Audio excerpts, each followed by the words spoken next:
I've been looking at this amp for a little while, something I thought I'd switch to, but unless you take it out and gig it yourself, it's difficult to know whether you're going to get on with it.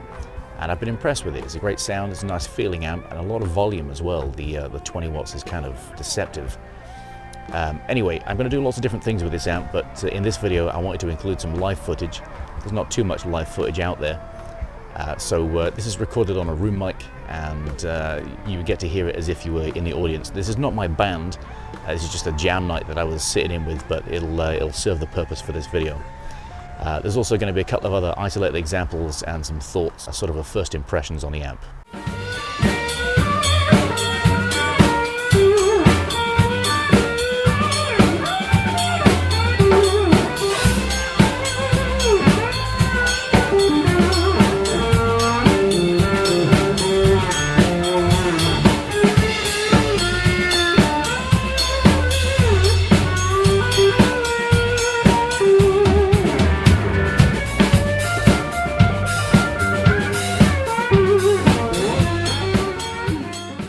I've also got an example here of me using this amp in a backing track environment. Now, I would not normally bother using an amp in this environment. I would use my little atomic amplifier box and just go straight to PA. So this is coming off the DI, but I'm using an impulse response, and I'm using an attenuator to mute the cab completely. So all you're hearing is what's coming out of the PA, which is what I was listening to at the time.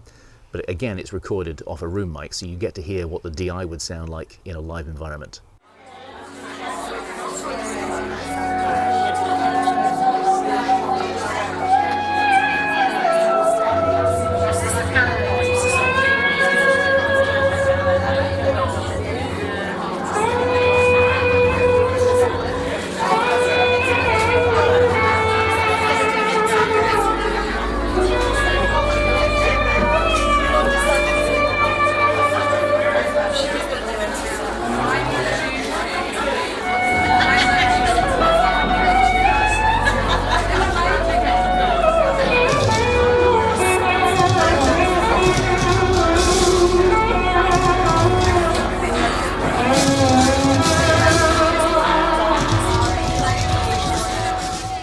There are some quite interesting quirks with this amp. For instance, you can go into the normal channel and turn the bright up, and there's a kind of a ghosting effect in that you get some of the benefit of the treble from the brighter channel, but without actually ever plugging into the brighter channel.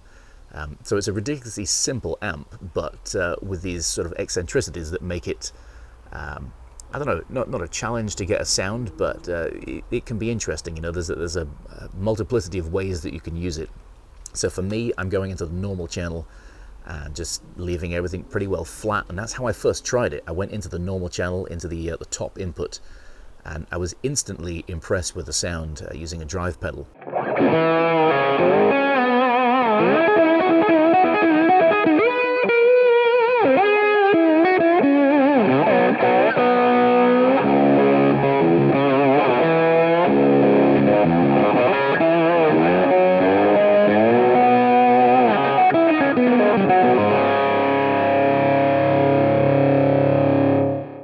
I realize this is a kind of a bizarre backdrop for a guitar-related video, but this kills two birds with one stone.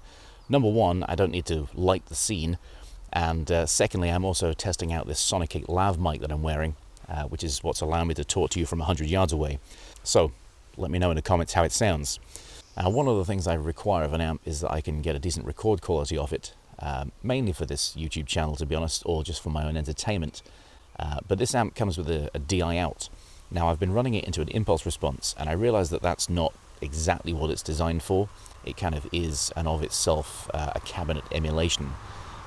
But I found quite a sweet sound using my regular greenback IR coming off the DI.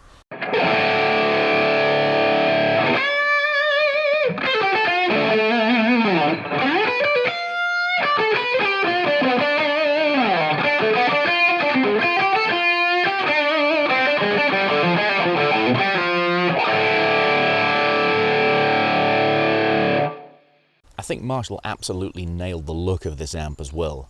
It's got that vintage aesthetic, for want of a better description of it.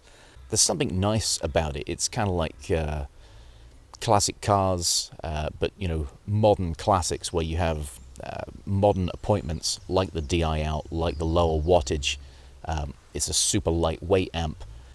It's got a lot to recommend it, and I'm totally sold on the sound and the feel as well. It's a very, very playable amp. It has a nice amount of compression, not so much that it turns into flub, but it's got a degree of playing ease, and I just find it super easy to dial in. I like the fact that it's a one-channel amp. There's no effects. Some people are going to find the lack of reverb to be a deal breaker. You do obviously have an effects loop on this amp as well, so you could utilize that. I'm personally not doing that. I'm just putting my delay straight into the front end of it. As long as you keep the level of the delay down, it sounds absolutely fine. So I just like the complete simplicity and the fact that some of my guitar heroes rocked very, very simple rigs exactly like this one, and it's kind of challenging myself to do the same. And I'm sure that there is a vintage nostalgia element to anyone that's looking at this amp, but it's vintage nostalgia, but also, like I said, with some modern appointments that make it a little bit more usable.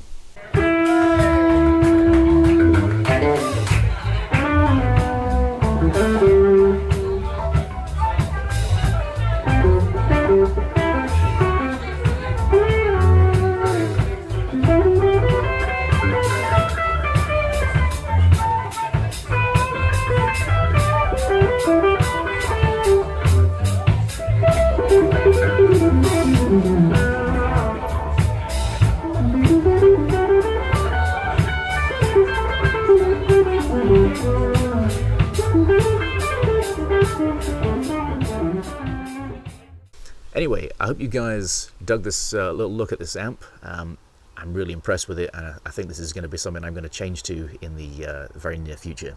Alright, see you again. Later.